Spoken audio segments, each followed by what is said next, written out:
আসসালামু আলাইকুম, সবাইকে আমন্ত্রণ জানাচ্ছি আমার দেশ টপ নিউজে। সঙ্গে আছি আমি হুমায়রা নাওচিন। দর্শক, শুরুতেই জানিয়ে দেব সংবাদ শিরোনাম।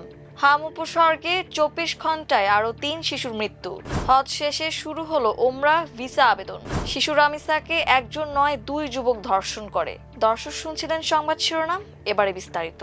সারা দেশে গত 24 ঘন্টায় হামের উপসর্গ নিয়ে আরও 3 শিশুর মৃত্যু হয়েছে। একই সময় হাম ও হামের উপসর্গ নিয়ে হাসপাতালে ভর্তি হয়েছে 1179 শিশু। সোমবার স্বাস্থ্য অধিদপ্তরের হেলথ ইমার্জেন্সি অপারেশন সেন্টার ও কন্ট্রোল রুম থেকে পাঠানো এক সংবাদ বিজ্ঞপ্তিতে এ তথ্য জানানো হয়। এতে বলা হয়, গত 24 ঘন্টায় দেশে হামের উপসর্গ নিয়ে 3 শিশুর মৃত্যু হয়েছে। তবে নিশ্চিতভাবে হামে আক্রান্ত কোনো শিশুর মৃত্যু হয়নি। এ নিয়ে গত 15 মার্চ থেকে এখন পর্যন্ত সারা দেশে হামের উপসর্গ নিয়ে মৃত্যু হয়েছে মোট 498টি শিশুর। আর নিশ্চিত হামে আক্রান্ত হয়ে 90টি শিশু প্রাণ হারিয়েছে। অর্থাৎ হাম ও হামের উপসর্গ নিয়ে এই সময় মোট 588টি শিশু মারা গেছে। এছাড়া 24 ঘন্টায় 45টি শিশু হামে আক্রান্ত হয়েছে। আর হামের উপসর্গজনিত রোগীর সংখ্যা 1134। এই সময় 1016টি শিশু নতুন করে হাসপাতালে ভর্তি হয়েছে। আর হাসপাতাল থেকে ছাড়া পেয়েছে 881 শিশু।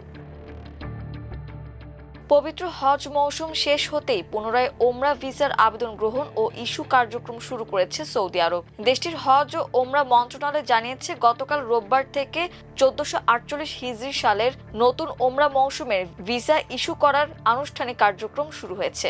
মন্ত্রণালয়ের ঘোষণা অনুযায়ী আজ থেকেই বিশ্বের বিভিন্ন দেশ থেকে ওমরা যাত্রীদের সৌদি আরবে প্রবেশের অনুমতি দেওয়া হয়েছে। ওমরা পালনকারীরা এখন থেকে সৌদি আরবের অফিসিয়াল নুসুক অ্যাপের মাধ্যমে পবিত্র মক্কায় প্রবেশের অনুমতি এবং ওমরা পারমিট সহজে সংগ্রহ করতে পারবেন। সৌদি সরকারের একীভূত ডিজিটাল প্ল্যাটফর্ম নুসুকের মাধ্যমে ওমরা সংক্রান্ত সব ধরনের অনুমতি, হোটেল বুকিং এবং অন্যান্য প্রয়োজনীয় সেবা পাওয়া যাবে। সাম্প্রতিক বছরগুলোতে ওমরা ব্যবস্থাপনাকে আরও সহজ ও গতিশীল করতে ডিজিটাল প্রযুক্তির ব্যবহার উল্লেখযোগ্যভাবে বৃদ্ধি করেছে সৌদি আরব। মন্ত্রণালয় আরও জানিয়েছে, আগামী বছরের 9 মার্চ 2027 হবে নতুন মৌসুমে ওমরা ভিসা ইস্যু করার শেষ দিন। এছাড়া 23 মার্চ 2027 পর্যন্ত ওমরা যাত্রীরা ওমরা পালনের উদ্দেশ্যে সৌদি আরবে প্রবেশ করতে পারবেন। রাজধানীর পল্লবীতে শিশু রামিসা হত্যার আসামি সোহেল রানা ধর্ষণের কথা স্বীকার করেছে। তবে শিশুটিকে হত্যার কথা অস্বীকার করেছেন সোহেল। তার দাবি সব দোষ ডলারের। আজ সোমবার আদালতে তোলার সময় সাংবাদিকদের প্রশ্নের মুখে এই দাবি করে আসামি সোহেল রানা। লিফটে দাঁড়িয়ে সোহেল রানা বলে, ডলার ধর্ষণ করেছে, ডলার মেরেছে, ডলারকে ধরেন, ডলারকে। এর আগে প্রিজন ভ্যান থেকে সোহেল রানা বলেন, আমি পাপ করেছি, ডলারও করেছে। আমি শুধু লাশটা গুম করতে চেয়েছিলাম, কিন্তু পারিনি। আপনারা ডলারকে ধরেন, ডলারকে ধরলে আপনার সব খুঁজে পাবেন, প্রিজন ভ্যান থেকে চিৎকার করে বলছিলেন তিনি। আদালতে তোলার সময় আসামি সোহেল রানা সাংবাদিকদের উদ্দেশ্য করে বলেন, আমি একা দোষী না, আমার স্ত্রীর দোষ নেই, সব দোষ ডলারের। এদিন আদালতের শুনানি চলাকালে আসামিরা নিজেদের নির্দোষ দাবি করেন। আজ অভিযোগ গঠনের শুনানির মাধ্যমে এই মামলার আনুষ্ঠানিক বিচার কাজ শুরু হলো।